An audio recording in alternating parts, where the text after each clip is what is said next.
Ministro Santiago Cafiero, ¿cómo le va? Gracias. ¿Qué tal? Muy bien. Ministro, las expectativas a partir de ahora, de esta nueva etapa de cuarentena en la Argentina. Bueno, esta nueva etapa va del 18 de julio, es decir, el día de hoy, hasta el 2 de agosto, domingo 2 de agosto. En esta etapa, lo que se dispone en el decreto de necesidad de urgencia que se publicó el día de hoy para entrar en vigencia en esta nueva etapa, lo que se estableció son las zonas donde queda el aislamiento, es decir, el aislamiento social preventivo y obligatorio, eso queda para el AMBA, la zona del AMBA, queda para la zona de San Fernando, Chaco, y queda para la provincia de Jujuy. Esas quedan como partes de la Argentina que quedan en zona de aislamiento. Esas zonas de aislamiento tienen una circulación más restrictiva, tienen naturalmente que tener y extremar otro tipo de cuidados, y el resto del país está en zona de distanciamiento social.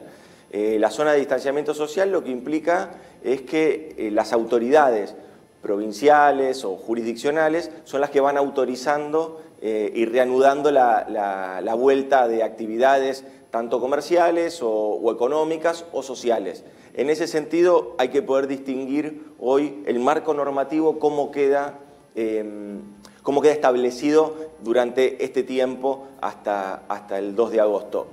En este caso, ¿qué va sucediendo? En las zonas de distanciamiento, bueno, las provincias, las jurisdicciones van evaluando con sus equipos qué actividades pueden ir reanudando. A partir que las van reanudando, simplemente nos informan, le informan al Ministerio de Salud de la Nación y a la Jefatura de Gabinete de la Nación, nos informan las actividades que han llevado adelante. Y las áreas que quedan en aislamiento, AMBA, San Fernando, Partido de San Fernando, Departamento de San Fernando en Chaco y la provincia de Jujuy, tienen que elevar un protocolo y pedirle a la Jefatura de Gabinete de Ministros que haga la excepción para reanudar esa actividad. Esto es lo que vamos a estar viendo en estos días, de hecho lo hemos visto el día de ayer, tanto la Ciudad de Buenos Aires como la provincia de Buenos Aires, ya encarando un proceso de reapertura programada con mucho cuidado, extremando también las medidas de cuidado y con los protocolos, y también asumiendo que esta es una etapa donde el presidente así lo estableció el día de ayer y también lo expresó y lo venía expresando, pero sobre todo con mucho énfasis el día de ayer, la necesidad de que sea a partir de una responsabilidad social individual como garante de todo lo que se está abriendo. En definitiva, lo que nosotros estamos necesitando es que obviamente las actividades se reanuden, que la vida social también se reanude, se recupere, pero lo tenemos que hacer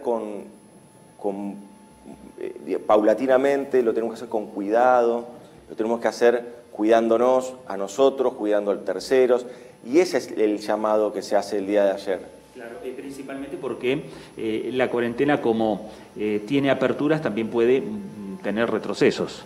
Sí, claro. Nosotros siempre, hay que tener presente esto, nosotros siempre tenemos arriba de la mesa los análisis que estamos haciendo.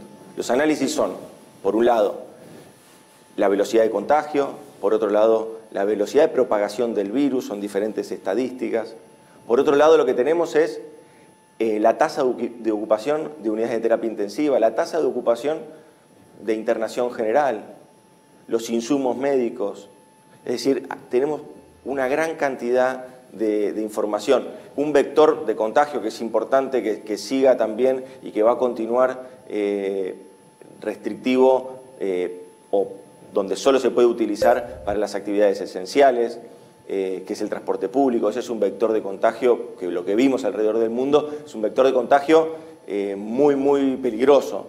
Y en ese sentido, también esa es otra de las evaluaciones que hacemos, a ver cuántas transacciones de tarjetas SUBE se hacen, por ejemplo, en la zona del AMBA. Entonces ahí nosotros podemos ir viendo cuántos pasajeros están subiendo al transporte público. Eso, la verdad, por una gran responsabilidad y por los controles también, responsabilidad social, pero también por los controles, eso viene bajo y eso debe continuar así de bajo. Ese es un vector de contagio muy, muy riesgoso.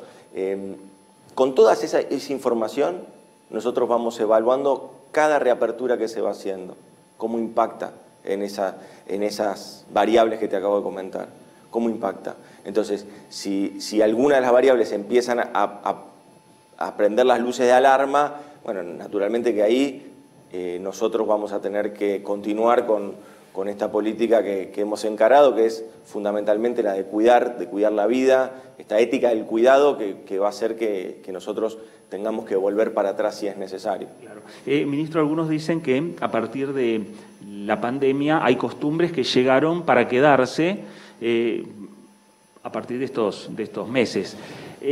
La imagen que se vio en la Quinta de Olivos del presidente, acompañado por el jefe de gobierno de la Ciudad de Buenos Aires, por el gobernador de Jujuy, con la gobernadora de Río Negro, son signos políticos diferentes al oficialismo. ¿Llegó para quedarse también? Hoy la sociedad le demanda a la política, a la dirigencia política, cualquiera sea su pertenencia ideológica, su color partidario, le demanda responsabilidad, le demanda certezas.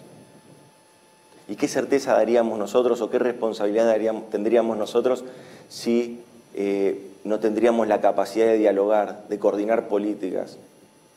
Sería muy angustiante.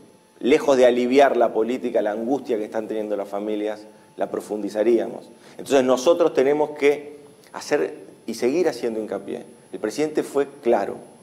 Él va a seguir dialogando, él necesita seguir dialogando, necesitamos seguir coordinando las políticas. El gobernador de la provincia de Buenos Aires fue claro.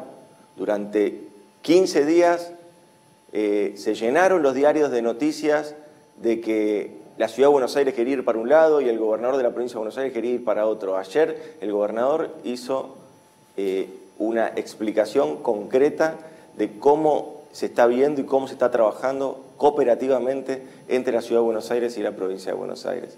En ese caso me parece que la dirigencia política se pone a la altura de las circunstancias, independientemente de los colores partidarios, que seguramente después eso sea, es otra etapa, cuando nosotros debamos discutir procesos políticos o procesos electorales, bueno, seguramente estemos todos con posiciones distintas, pero en este caso, en la lucha contra la pandemia, que la dirigencia política pueda coordinar acciones es fundamental. Ahora, ministro, sí hay que de repente han sucedido algunas reuniones, algunos dichos respecto a situaciones que se han planteado puertas hacia adentro del Frente de Todos. Que algunas cosas tienen que ver con la pandemia, que algunas cosas tienen que ver con otros temas, como es el caso de otras políticas, pero ustedes ven que hay una observación muy fina respecto a lo que hace el presidente Alberto Fernández desde el Frente de Todos, puertas hacia adentro del Frente de Todos. Nosotros somos un frente político diverso, el presidente lo planteó desde siempre. Las posibilidades de que nosotros hayamos triunfado en las elecciones del año pasado tienen que ver porque supimos administrar esas diversidades, no porque las ocultamos. Alberto Fernández no va a ser el presidente del pensamiento único. Va a seguir siendo un presidente que construye a partir del debate público, del debate interno, del debate de ideas. Lo va a seguir haciendo hacia adentro del Frente de Todos y también con cada uno de los partidos que componen ese frente. Esto es lo que a nosotros nos da fortaleza. A nosotros nos da fortaleza esa diversidad, porque esa diversidad es una diversidad sana, no obtura la discusión, no obtura la posibilidad de pensar nuevas ideas, nuevos proyectos. Acá hay un presidente que ha decidido escuchar no solo a sus partidarios, no solo al Frente de Todos, sino ha decidido escuchar también a todos los argentinos y argentinas a la hora de avanzar en cuáles son las mejores políticas para salir adelante, no para salir solamente adelante de lo que sucede con la pandemia, sino para salir adelante como Argentina. Nosotros iniciamos un gobierno que tenía aumento de desocupación, que tenía aumento de pobreza, que tenía miles de pymes cerradas, que tenía una situación macroeconómica totalmente desequilibrada, un problema de deuda heredado. Irresponsablemente se había tomado una deuda y que todavía hoy nosotros seguimos en la negociación y esforzándonos para ver cómo salimos adelante y cómo hacemos que esa negociación no deje jirones de soberanía en el camino, sino todo lo contrario, sea una negociación de deuda que le permita a la Argentina, desde su soberanía, discutir su proyecto de país y que esa deuda sea una parte, sea un capítulo, pero que nunca sea un cepo al crecimiento, un cepo al desarrollo económico del país. Nosotros nos propusimos abandonar un modelo de especulación financiera que se había instaurado en la Argentina en la época de Macri durante 4 años. Abandonar ese modelo de especulación financiera para ir a un modelo de producción y de empleo. Ese tránsito es un compromiso que nosotros hemos tenido. Metafóricamente el presidente lo llamó poner a la Argentina de pie. Ese fue nuestra prioridad, ese es nuestro compromiso. Y nosotros lo vamos a hacer, nosotros lo vamos a hacer. Ministro, hablando de los compromisos, del diálogo, de medidas, vienen las medidas que hay que adoptar post pandemia, que seguramente ya también se están trabajando. Seguro, hoy lo que nosotros tenemos es que seguir ahondando en la lucha contra la pandemia. La lucha contra la pandemia lo que nos trajo es generar rápidamente políticas de cuidado de la salud al principio. Entonces por eso fortalecimos el sistema de salud, hicimos 12 hospitales modulares, generamos todo un entramado productivo de reconversión, fundamentalmente PYME, que son las que hoy proveen a nuestro país, a nuestros médicos, a nuestros especialistas, a todos los que están poniendo el cuerpo, los proveen de los insumos médicos. Tenemos en ese sentido soberanía del punto de vista de los insumos médicos, gracias a nuestras pymes, gracias a también una orientación del gobierno nacional, pero fundamentalmente gracias a ese espíritu pyme emprendedor que tienen nuestros empresarios y empresarias. Después tuvimos que trabajar en el cuidado de los ingresos de las familias, porque claro, para cuidarnos había que generar políticas muy restrictivas desde el punto de vista de la circulación y de las actividades, porque de ese modo íbamos a evitar muertes.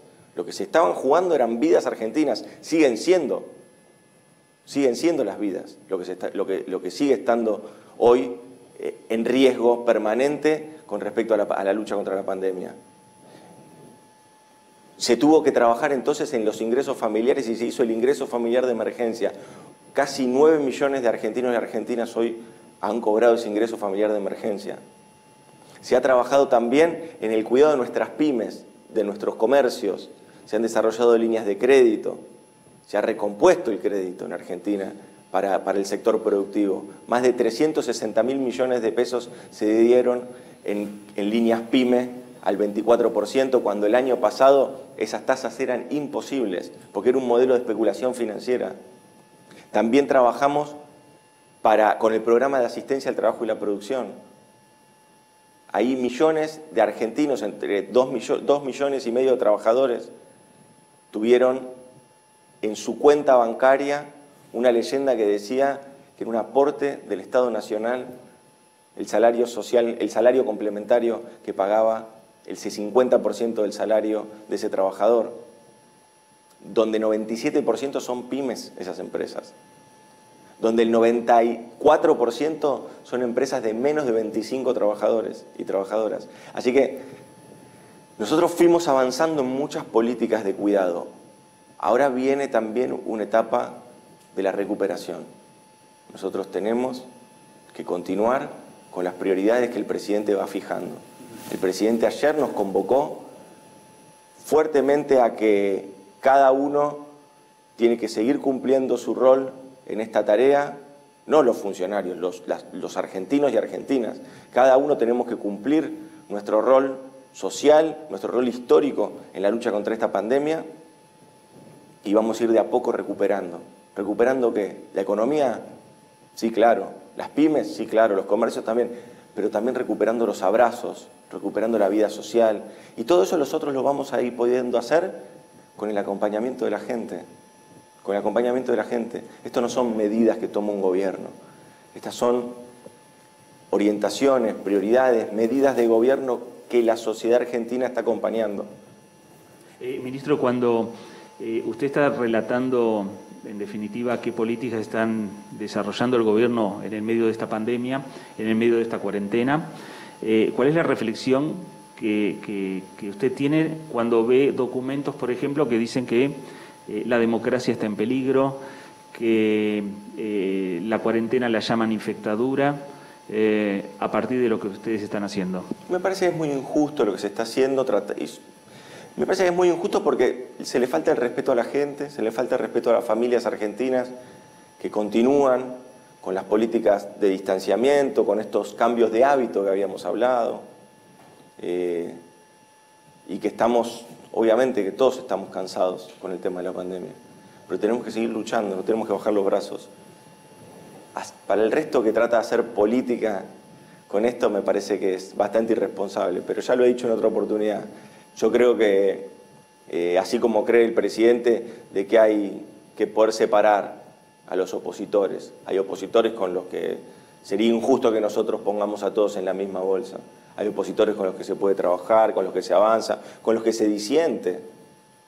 Nunca nosotros fomentaríamos un pensamiento único, para nada. Opositores con los que se disiente, pero que coinciden en la búsqueda de encontrar soluciones para la pandemia, de encontrar soluciones para las externalidades, es decir, los efectos que provoca la pandemia. Porque los efectos los provoca la pandemia, no la cuarentena. Ministro, la búsqueda de consensos y de acuerdos pasa también el Congreso Nacional. La moratoria que está en el Congreso, que comenzó ya a tratarse en la Cámara de Diputados, ¿es una medida directa ya pensando post-pandemia? Son las medidas de recuperación que empezamos a enviar al Congreso para que se debatan, y nos parece que evidentemente son herramientas necesarias para volver a reconstruir y a reconvertir y fundamentalmente a recuperar esa tarea tan necesaria que es la de la producción y la del empleo. Nosotros tenemos que volver a recuperar eso. La moratoria es un alivio, la moratoria es un camino, tiene una envergadura muy, muy importante. Para nosotros es en esa línea. Creemos que se va a dar este debate, que es un debate muy sano en la Cámara de Diputados, y esperemos que se apruebe claramente. ¿Para eso también necesitan la ampliación del presupuesto del año 2019? Sí, nosotros vamos a estar enviándolo esta semana de ahora, digamos, ¿no? Claro. Esta semana vamos a estar enviando la ampliación de la prórroga del presupuesto. Recordemos que nosotros no tenemos presupuesto 2020. El presupuesto 2020 es un presupuesto prorrogado del 2019. ¿Por qué? Porque cuando nosotros llegamos, el presupuesto que se había armado era un presupuesto que ya tenía todas las metas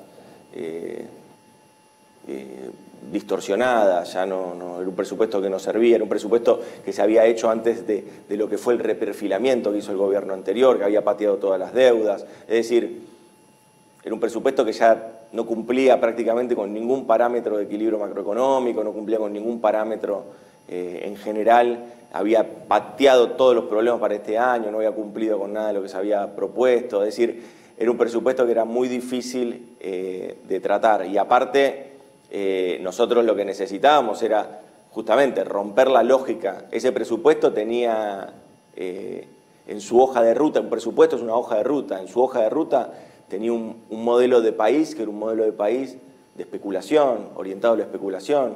Nosotros necesitamos un modelo de país orientado a la producción y al empleo, fundamentalmente un modelo de país que vuelva a tener inversión pública. El presupuesto anterior era un presupuesto donde se seguía depreciando cada vez más la herramienta de la inversión pública. Nosotros tenemos que recomponer la inversión pública. ¿Y eso se va a recomponer con el presupuesto 2021? Digo, ¿se va a conformar también trabajando en conjunto con los gobernadores, con intendentes? Nosotros lo que vamos a hacer esta semana es enviar la ampliación de la prórroga del presupuesto 2019, es decir, que sería para terminar este año. En esa prórroga hay muchas políticas que son estas que detallamos. El IFE, el ATP, se incorporan en esas cargas presupuestarias. En ese sentido, este todavía sigue siendo un presupuesto que le tocó trabajar fuertemente con la lucha contra la pandemia. Obviamente que la cuestión más de perspectiva o de prospectiva va a estar en el presupuesto 2021, que ese se va a elevar al Congreso en septiembre, perdón. ¿Y para eso hay que esperar primero también una resolución sobre el tema de la deuda? Nosotros tenemos expectativa porque Argentina nunca se fue de ninguna mesa de negociación. Nosotros tenemos expectativa porque siempre propusimos nuestra vocación de resolver el tema. Ahora lo vamos a resolver defendiendo los intereses de los argentinos y argentinas. Confirmamos una fecha, 30 de julio, ¿va a ir al Congreso Nacional, va a ir a la Cámara de Diputados? 30 de julio tengo que presentar el informe, el informe de gestión que manda la Constitución. El artículo 101 de la Constitución Nacional dice que el jefe de gabinete tiene que presentar un informe de gestión de la marcha de gobierno, así que con todo gusto voy a estar yendo el 30 de julio. Ya tiene para contestar 1.600 preguntas. Sí, ya les estamos contestando. Eso es un trabajo en equipo que no le corresponde solamente a la jefatura de gabinete, porque ahí hay muchas preguntas que son de otros ministerios o de otras áreas. Entonces ahí lo que se hace es una gran vinculación, una gran coordinación, es una tarea donde se involucran muchos trabajadores y trabajadoras del Estado, que a veces, tantas veces los han estigmatizado. La verdad que nosotros hemos encontrado una capacidad, la capacidad humana, la capacidad técnica de muchos trabajadores y trabajadoras del Estado, de muchos años, con mucha experiencia y muy valioso. Ministro, para ir finalizando, se cumple el aniversario del atentado a la AMIA y le quiero pedir una reflexión, por favor. Como siempre planteamos nosotros, esta es una deuda, como lo plantea el presidente, una deuda con la democracia, una deuda no solo con la comunidad, sino con los argentinos y argentinas en su conjunto. Y solamente eso, volver a pedir y reclamar verdad y justicia. Ministro Cafiero, ahí está la cámara de la televisión pública. Estamos llegando a toda la República Argentina. Le pedimos un mensaje final en este momento difícil de nuestro país y en esta nueva etapa que se está iniciando. Háblele a los argentinos, por favor. Bueno, el coronavirus va a pasar. Va a pasar, esta pandemia va a pasar en el mundo, nadie sabe cuándo, pero va a pasar. Y va a pasar en la Argentina también. Y nosotros tenemos que conservar nuestra esperanza. La Argentina es un pueblo maravilloso. Durante años lo único que se nos hizo es ver las veces que nos habíamos caído. Todo lo que nos habíamos tropezado en este camino, los 70 años, ¿se acuerdan cuando hablaban de los 70 años, de tantos años para atrás? Bueno, ahora otros que admiran otros países. Yo no admiro otros países, yo admiro el mío. A mí me gusta Argentina, me gusta su pueblo, me gusta su gente. Yo creo que en vez de contar las veces que nos hemos caído, nosotros tenemos que empezar a contar las veces que nos hemos levantado. Y de esta nos vamos a levantar de vuelta.